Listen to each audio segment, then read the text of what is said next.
Law of conservation of linear momentum. Linear momentum आपको पता है क्या होती है, P equal to M V, मैंने आपको एक्सप्लेन किया हुआ है। ये वेक्टर क्वांटिटी होती है, ठीक है, m मास है और v velocity of the particle, ठीक है। अब हम बात करेंगे यहाँ सिस्टम ऑफ पार्टिकल। सपोज करो आपके पास बहुत सारे पार्टिकल्स हैं, बॉडीज हैं, ठीक है, जिनकी मोमेंटम मैं मान लेता हूँ P1, P2, P3 and so on, ठीक है। जितने पार्टिकल्स हैं उतनी हमने यहाँ पे उनकी मोमेंटम ले ली, ठीक है। Now total momentum of the system, total momentum will be sum of all these momentums, ठीक है, वेक्टर सम हो। मान लो P हमने ले लिया total momentum of the system of particle, ठीक है, and this is equal to P1 plus P2 plus P3 and so on, ठीक है। तो इसको हम यहाँ पे लिख सकते हैं ऐसे समेशन की फॉर्म में अगर लिखें हम, this is summation P I and I equal to 1 to n, you can say. अगर ये यहाँ तक लास्ट में मान लो आपके पास n पार्टिकल है और पी एन उसकी मोमेंटम है, इन सब के ऊपर वेक्टर साइन मैं शो करूंगा क्योंकि वेक्टर क्वांटिटी है, मैं ऑलरेडी डिफाइन कर चुका हूँ। तो ये कितना हो गया, I equal to 1 to n P I. So we can write total momentum of the system of particles, system of particles is the vector sum of linear momentum of all the particles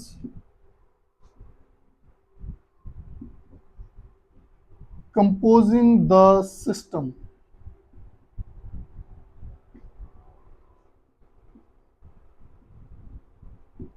तो अभी मैंने बताया था आपको, suppose करो कि n particles हैं, ठीक, जिनकी मोमेंटम जो है P1, P2, P3 और Pn है, ठीक है। इन सब का वेक्टर सम अगर लें तो हमारे पास टोटल लीनियर मोमेंटम सिस्टम की आ जाती है, ठीक है। अब दूसरी बात करते हैं कंजर्वेशन ऑफ मोमेंटम की। Conservation of linear momentum,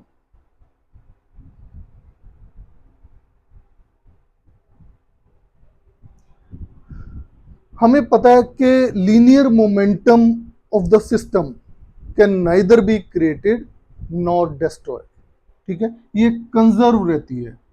no process can create और destroy the momentum of the system। अब यहां पे हमने बताया कि n पार्टिकल्स हैं, ठीक है, बहुत सारे पार्टिकल्स हैं, तो उन पार्टिकल्स की म्यूचुअल इंटरेक्शन भी होगी, आपस में भी वो एक दूसरे के ऊपर फोर्सेस एक्ट करेंगे, ठीक है। अगर वो एक दूसरे के ऊपर फोर्सेस एक्ट कर रहे हैं, ठीक है, फोर्स एक्ट कर रहे हैं, तो उससे क्या होगा, क्या सिस्टम की मोमेंटम चेंज होगी? नो। तो क्या होगा, forces acting between the particles of the system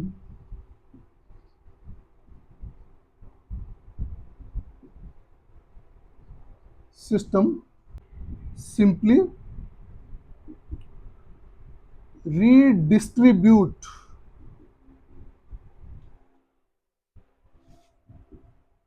the total momentum among those particles, ठीक है। यहां पे हमने कहा कि पार्टिकल्स की म्यूचुअल इंटरेक्शन हो रही है, आपस में भी वो एक दूसरे के ऊपर फोर्स एक्ट कर रहे हैं, तो क्या उससे टोटल मोमेंटम चेंज होगी? नहीं होगी। क्यों नहीं होगी? क्योंकि forces acting between the particles of the system simply redistribute the total momentum among the particles. ठीक है, जो फोर्स वो एक दूसरे के ऊपर एक्ट कर रहे हैं उससे क्या होगा? टोटल मोमेंटम जो है वो रीडिस्ट्रीब्यूट हो जाएगी, लेकिन कंजर्व रहेगी, that will remain conserve, that can not be created nor destroy. यहां तो हमने बात की थी म्यूचुअल इंटरेक्शन की। अब सपोज करो फोर्सेस बाहर से एक्ट कर रही हैं, ठीक है, एक्सटर्नल फोर्सेस भी तो हो सकती हैं। एक्सटर्नल फोर्सेस का क्या इफेक्ट होगा मोमेंटम के ऊपर? ठीक है, तो जो एक्सटर्नल फोर्सेस होंगी they will transfer momentum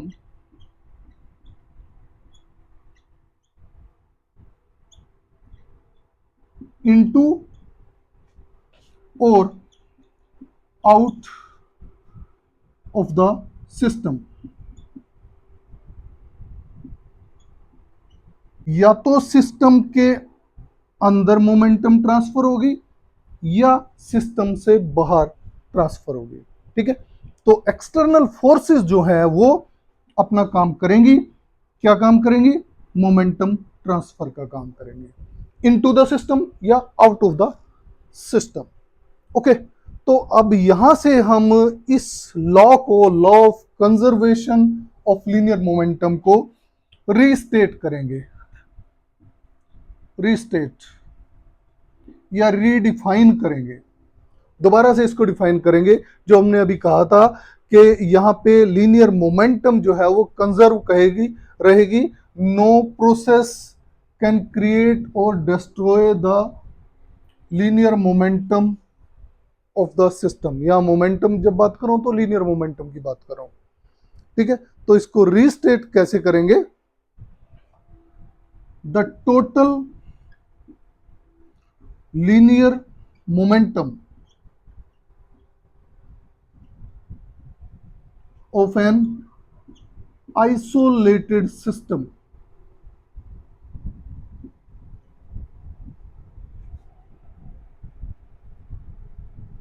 remains conserved। Conserved का मतलब अनचेंज्ड, अनचेंज्ड। ठीक है, total linear momentum of an isolated system remains conserved. ठीक है, उसमें कोई चेंज नहीं होगा, ये सेम रहेगी। ठीक है, अब आइसोलेटेड सिस्टम क्या होता है? मैंने लास्ट लेक्चर में आपको बताया था आइसोलेटेड सिस्टम वो सिस्टम होता है जिस पे कोई एक्सटर्नल फोर्सेस एक्ट ना करें। बाहर से कोई फोर्सेस जिस सिस्टम के ऊपर एक्ट नहीं कर रही हैं उसको हम आइसोलेटेड सिस्टम बोलते हैं। ठीक है, isolated system means no external forces are acting on the system.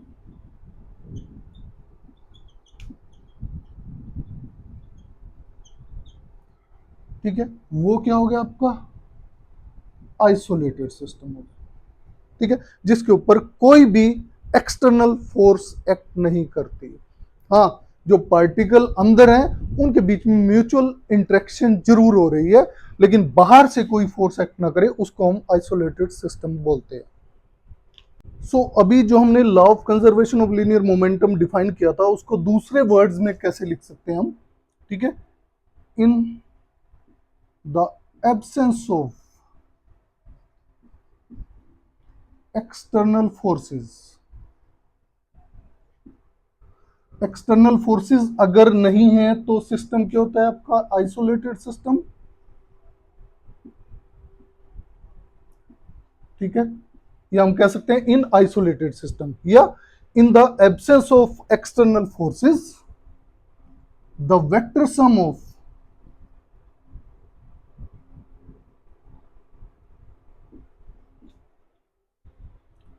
Linear momentum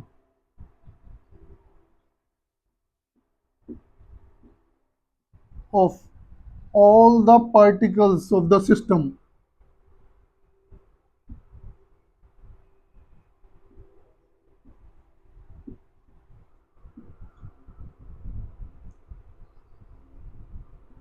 remains unchanged,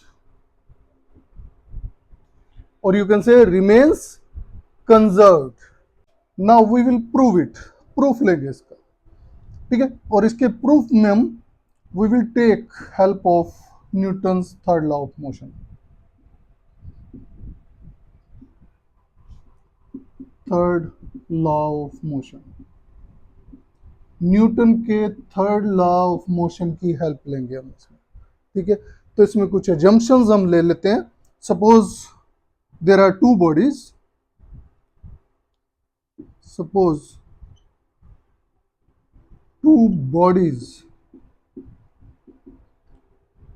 A and B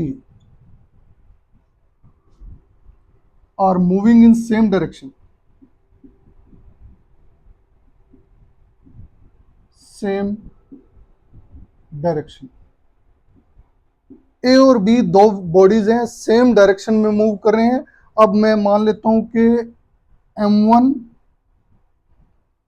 mass of A, m2 mass of body B,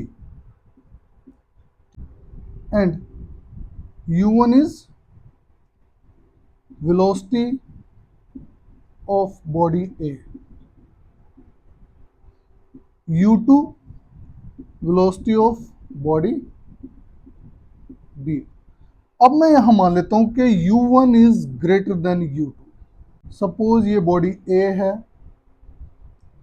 ठीक है, ये बॉडी B है,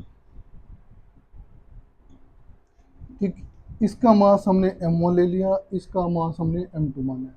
ये u1 वेलोसिटी से मूव कर रही है और ये u2 वेलोसिटी से मूव कर रही है, दोनों सेम डायरेक्शन में मूव कर रही है। u1 is greater than u2 मैंने आपको बताया था, तो इनका कोलिजन होगा, एक टाइम पे आके टकराएंगी। ये यहाँ स्पीड ज़्यादा है तो ऑब्वियस है कोलिजन होगा। ये केस ले लिया हमने बिफोर कोलिजन, ठीक है।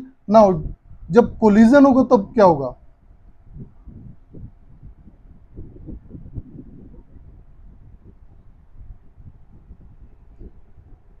m1 m2 according to Newton's third law of motion. Newton's का थर्ड लॉ क्या कहता है कि ये बॉडी जो है अगर इसके ऊपर बी बॉडी के ऊपर फोर्स एक्सर्ट करती है इस डायरेक्शन में, सपोज करो ये इस डायरेक्शन में फोर्स एक्सर्ट करी ए ने बी के ऊपर, तो क्या होगा, बी ए के ऊपर इक्वल और ओपोजिट डायरेक्शन में फोर्स एक्सर्ट करेगा। सेम फोर्स होगी लेकिन डायरेक्शन जो होगी ओपोजिट होगी। तो ए ने बी के ऊपर अगर फोर्स एक्सर्ट करी, मान लिया मैंने ये एफ बी ए, ठीक है, force exerted by A on B, ये हमने मान लिया एफ बी ए। तो ये क्या होगी, this will be F A B, दोनों इक्वल और अपोजिट होंगी according to Newton third law. तो पहले मैं ये डिफाइन कर लेता हूं, let F B A is the force exerted by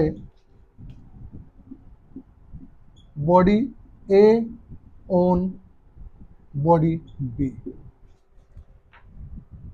and FAB is force exerted by body B on body A, ठीक है। नाउ न्यूटन्स थर्ड लॉ के अकॉर्डिंग क्या होगा, according to Newton's third law of motion, दोनों forces equal और opposite है, तो यहां से हम लिख सकते हैं F A B equal to minus F B A, ठीक है। ये आप लिख सकते हो F B A equal to minus F A B, A की बात है। दोनों फोर्सेस मैग्नीट्यूड में इक्वल हैं लेकिन डायरेक्शन में अपोजिट है, इक्वल और अपोजिट फोर्स एक्ट की है, ये लास्ट लेक्चर में आपको एक्सप्लेन किया था मैंने। तो ये तो केस हमने ले लिया ड्यूरिंग कोलिजन, ये था बिफोर कोलिजन, और ये कोलिजन के दौरान क्या हुआ। अब इसके बाद कोलिजन के बाद क्या होगा, ठीक है। कोलिजन के बाद क्या होगा, ये बॉडी ए है, ये v1 वेलोसिटी से मूव करेगी किसी, ठीक है, और ये बॉडी बी जो है वो v2 वेलोसिटी से मूव करेगी। यहाँ भी आप डायरेक्शन ले सकते हो साथ में, क्योंकि वेलोसिटी जो है हमारी वेक्टर क्वांटिटी है। तो a v1 से और b v2 से, यहाँ हम लिख सकते हैं v1 is velocity of body a after collision and v2 is velocity of body b, ये b की वेलोसिटी है आफ्टर collision। तो ये जो केस है हमारा, ये आफ्टर collision है,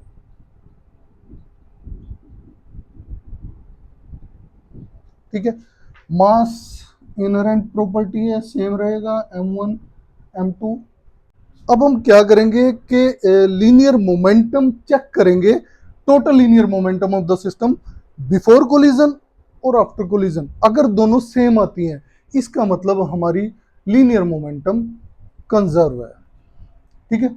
आइसोलेटेड सिस्टम लिया हमने और कोई फोर्स इसके ऊपर एक्ट नहीं कर रही है। तो पहले बात करते हैं बिफोर कोलिजन की, ठीक है। Before collision,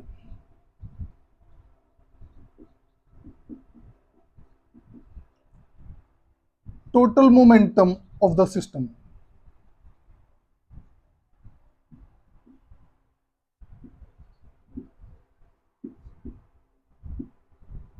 total momentum of the system क्या होगा, sum of momentum of these two bodies, vector sum of momentum of these two bodies, अभी मैंने एक्सप्लेन किया था, ठीक है। So this will be equal to m1 u1 plus m2 u2। ये collision से पहले टोटल मोमेंटम थी सिस्टम की, that is equal to sum of linear momentum of two bodies, या vector sum of linear momentum of to bodies. Vector है तो vector sum ही होगा, okay. Now during collision, collision के दौरान, ड्यूरिंग कोलिजन की बात करते हैं। ड्यूरिंग कोलिजन हमने कहा था Newton's third law of motion applicable हो रहा है। जितनी फोर्स ए बी के ऊपर एक्ट करेगी, उतनी बी ए के ऊपर एग्जर्ट करेगी, और दोनों इक्वल और अपोजिट होंगी, ठीक है। ये हम पहले ही बता चुके हैं। So during collision F A B equal to minus F B A, ठीक है। माइनस साइन का मतलब ये दोनों फोर्सेस ऑपोजिट डायरेक्शन में है। नाउ सपोज करो ये कोलिजन टी टाइम के लिए होता है, ठीक है। So suppose collision lasts for T time, T time 2 second हो सकता है, 4 सेकंड, जितना भी है। मान लो 2 सेकंड के लिए कोलिजन हुआ, ठीक है।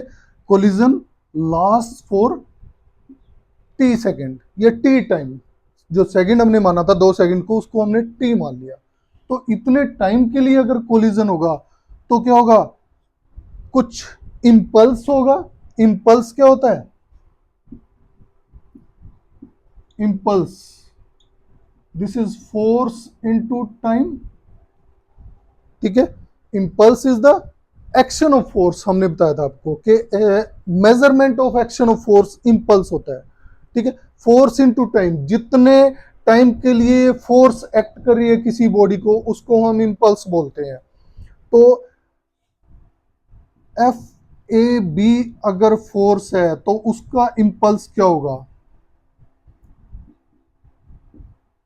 Impulse of F A B for time T कितना होगा, this will be equal to F A B into T, ठीक है। ये क्रॉस नहीं है क्योंकि ये तो वेक्टर क्वांटिटी नहीं है, ठीक है, this is scalar, so this is F A B into T and this is equal to impulse क्या होता है, चेंज इन मोमेंटम, ठीक है। इससे जो चेंज इन मोमेंटम हुआ, ओके, तो इसमें चेंज इन मोमेंटम कितना हुआ इस फोर्स की वजह से, एफ ए बी, ये एफ ए बी है, किसने एक्ट कराई है, ये बी ने ए के ऊपर एग्जर्ट की है, तो ये किसके मोमेंटम में चेंज हुआ, ए की मोमेंटम में चेंज हुआ इस इंपल्स की वजह से। ए की मोमेंटम पहले कितनी थी, m1 u1, बाद में कितनी होगी, m1 v1, तो चेंज इन मोमेंटम क्या होगा, फाइनल मोमेंटम माइनस इनिशियल, ठीक है, ये क्या बोल सकते हैं हम, इनिशियल मोमेंटम, और ये हमारी फाइनल मोमेंटम है। चेंज क्या होगा, final momentum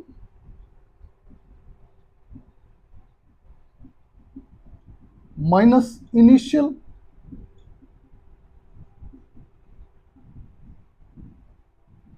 and that is equal to, final कितनी है, m1 v1, ठीक है, और इनिशियल माइनस m1 u1, ठीक है। ऐसे ही impulse of force F B A, F B A, F B A कौन सी फोर्स है, जो ए एक्सर्ट कर रही है बी के ऊपर, जो फोर्स ए ने एक्सर्ट की बी के ऊपर, that is F B A for time T, क्योंकि टी टाइम के लिए कोलिजन होता है, हो रहा है यहाँ पे, होता नहीं, सॉरी, हो रहा है, then you can say this is F B A into T, ठीक है। ये मैं बता दूं कि क्रॉस प्रोडक्ट नहीं है, ये सिंपली मल्टीप्लिकेशन का साइन है, यहाँ पे मैंने लिया F B A into T and that is again equal to change in momentum,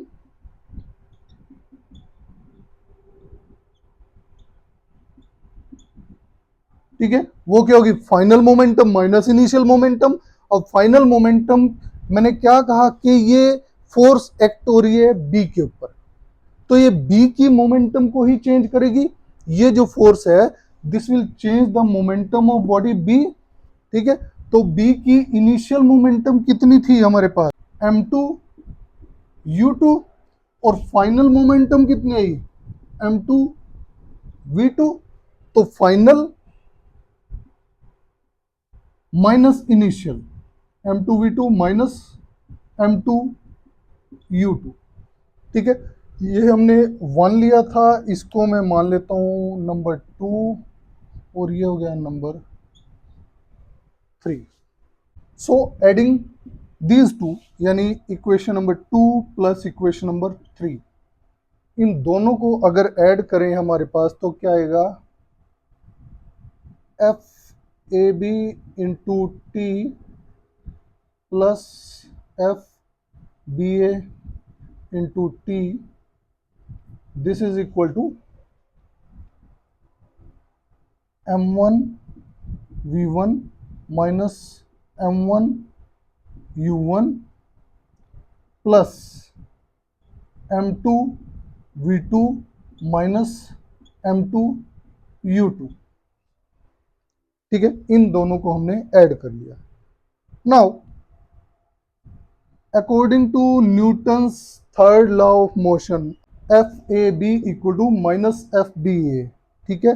तो यहाँ से F A B into T equal to minus F A B into T, F A B, B A को मैंने F minus F A B रख लिया, ठीक है, and this is equal to m1 v1 plus m2 v2 minus m1 u1, ये plus वाली जो terms है मैंने इकट्ठी कर ली और माइनस की इकट्ठी कर ली, माइनस m2 u2, ठीक है। अब ये तो हमारा जीरो हो गया, this is zero, equal to right hand side m1 v1 plus M2V2 minus M1U1 minus M2U2. Now from here we can write M1U1 plus M2U2 equal to M1V1 plus M2V2. ये आप देख सकते हो, जो minus term थी वो मैं left hand side में ले आया, M1U1, ठीक है, माइनस ये इधर आके प्लस हो जाएगा, plus M2U2 equal to M1V1 plus M2V2। यहां से हम देख सकते हैं this is total momentum of the system before collision and this is total momentum of the system after collision.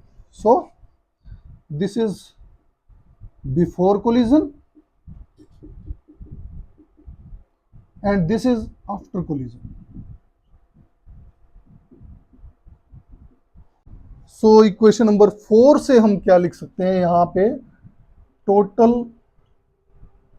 Momentum before collision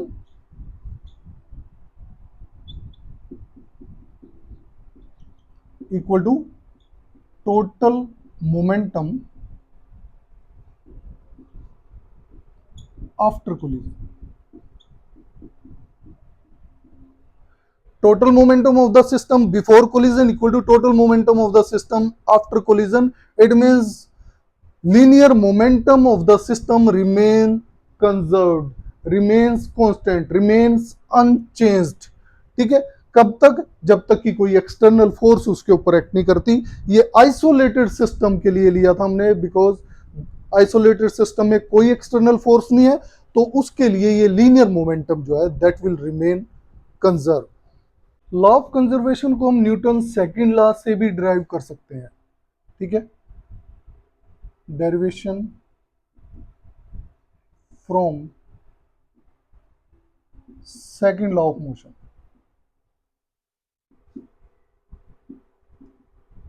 suppose करते हैं हमारे पास सिस्टम ऑफ एन पार्टिकल्स हैं जिनकी momentum P1 P2 up to Pn है, ठीक है, P1 P2 P3 and Son Pn तक उनकी मोमेंटम है, ठीक है। तो टोटल मोमेंटम क्या होगी? Total momentum will be sum of all these momentum, vector sum of all these momentum, P1 plus P2 plus and plus Pn, ठीक है। तो according to Newton's second law, force is equal to rate of change of momentum dp upon dt, ठीक है। p यहां पे हमारी total momentum है, ठीक है, total momentum of the system. Now अगर कोई एक्सटर्नल फोर्स एक्ट नहीं करती, यह हम कहीं फॉर आइसोलेटेड सिस्टम,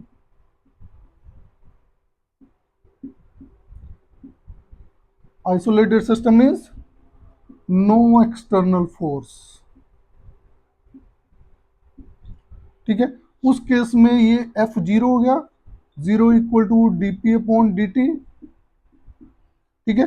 अब ये p का derivative with respect to time 0 कब होगा? जब p कांस्टेंट होगा। So from here p is constant, constant का डेरिवेटिव ही 0 होता है, इसलिए p शुड बी कांस्टेंट, यानी total momentum of the system for isolated system remains conserved, remains unchanged. Now we will take the examples of law of conservation of linear momentum. सबसे पहले बात करेंगे हम गन एंड शॉट मोशन या motion of gun and shot, ठीक है। Suppose करो ये गन है हमारे पास, ठीक है, इसमें यहां पे ये बुलेट है, ठीक है, this is gun and this is bullet. Shot जिसको हमने कहा है, बिफोर फायर, गोली चलने से पहले, बुलेट को फायर करने से पहले गन के अंदर बुलेट रखी हुई है, ठीक है। तो let m is the mass of bullet and capital M mass of the gun, ठीक है। और यहां से हम दिखा देते हैं जब ये बुलेट यहां से फायर होगी, ठीक है। ये गन है, again bullet, after fire. After fire क्या होगा, इस बुलेट की वेलोसिटी हम v मान लेते हैं।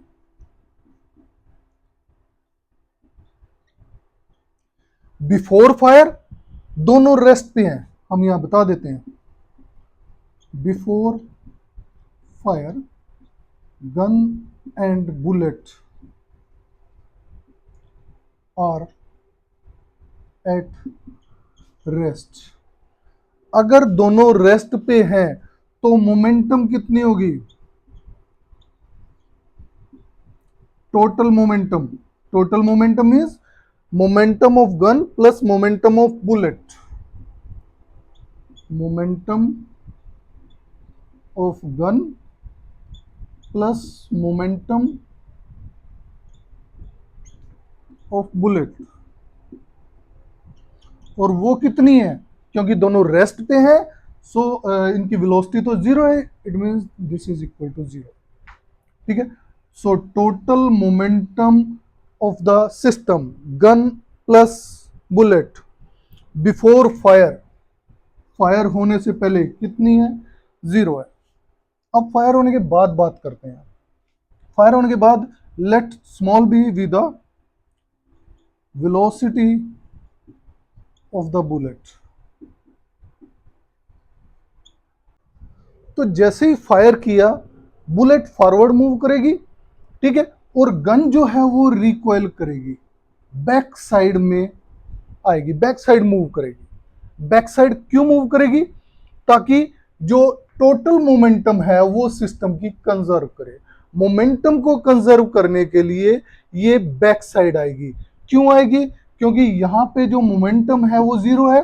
सो as soon as this bullet fires the gun moves backward to conserve the total momentum. Total momentum conserve करने के लिए बैक साइड आएगी, रिकॉइल बोलते हैं जिसको हम, ठीक है। तो v जो है, let capital V B the velocity of recoil of gun. जो गन बैकवर्ड साइड में आ रही है उसको रिकॉइल बोलते हैं, उसकी वेलोसिटी हमने v मान ली। Now according to law of conservation of linear momentum, total momentum of the system remain conserve.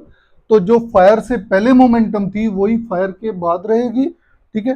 Total momentum before fire equal to total momentum after fire.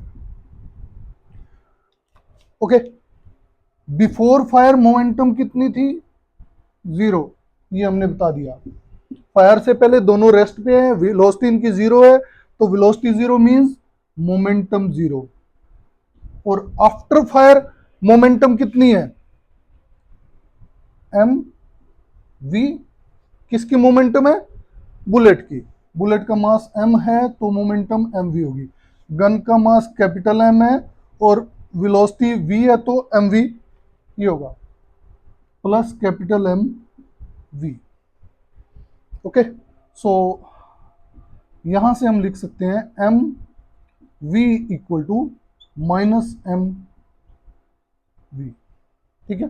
And capital V equal to minus M V upon capital M। यहां negative sign क्या indicate करता है? Negative sign indicate करता है कि अगर ये bullet forward direction में जा रही है तो गन बैकवर्ड डायरेक्शन में जाएगी, ऑपोजिट डायरेक्शन में जाएगी, रिकॉयल करेगी। ठीक है, सो जो ये नेगेटिव साइन है रिकॉयल के लिए, क्योंकि बुलेट फॉरवर्ड डायरेक्शन में जाएगी, ऑब्वियस है गन जो है वो ऑपोजिट डायरेक्शन में करेगी, उसको हम रिकॉयल बोलते हैं।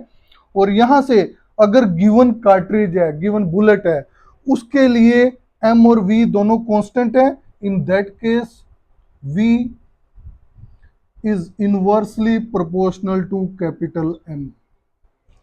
कैपिटल एम के इनवर्सली प्रोपोर्शनल है। जो रिकॉयल है,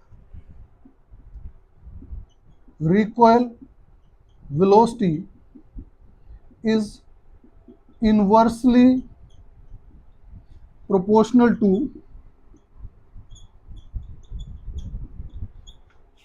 कैपिटल एम। कैपिटल एम क्या है? Mass of the gun. ठीक है, तो यहां से हम क्या बोल सकते हैं कि जितनी ज्यादा हैवी हमारी गन होगी उतनी कम रिकॉयल वेलोसिटी होगी। So heavier the gun and lesser will be the recoil velocity. जितनी भारी हमारे पास गन होगी उतना कम वो बैक किक करेगी, बैक उतना ही कम मारेगी। Now we will take other examples of law of conservation of linear momentum. Second one is an astronaut in open space attempting to return to the spaceship. Spaceship से कोई astronaut बाहर गया, उसके बाद वो अंदर आना चाहता है, तो अंदर कैसे आएगा?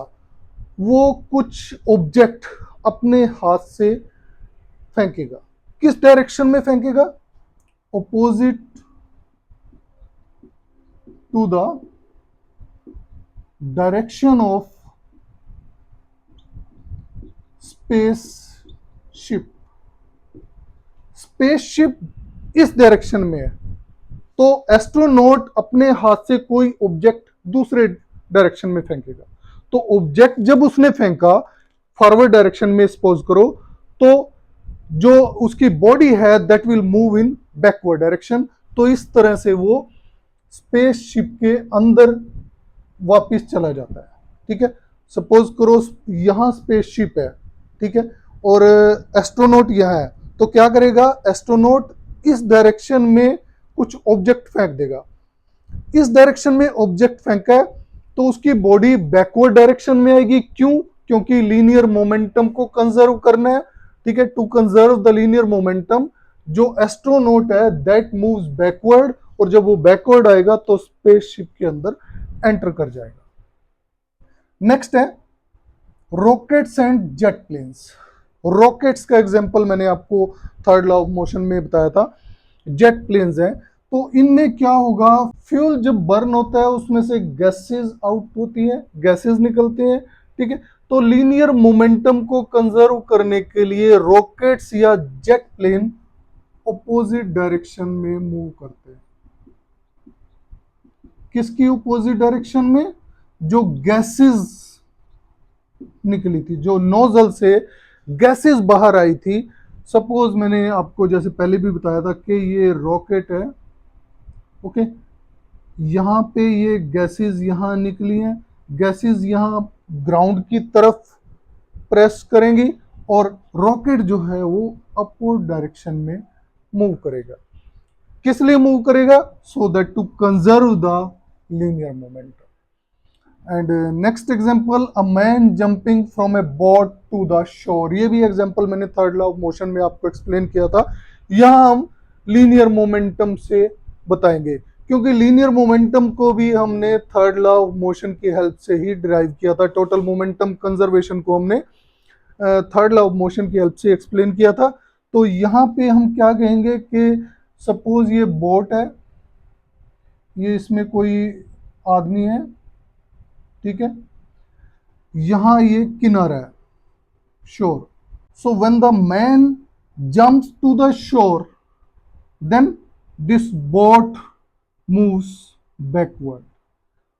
ये आदमी इस तरफ जंप कर रहा है, शोर की तरफ, किनारे की तरफ, तो ऑब्वियस है लीनियर मोमेंटम को कंजर्व करने के लिए, क्योंकि total momentum of this system remain conserve, तो ये बैक साइड में मूव करे। So there may be many example for the law of conservation of linear momentum. I have taken few of them. Thank you.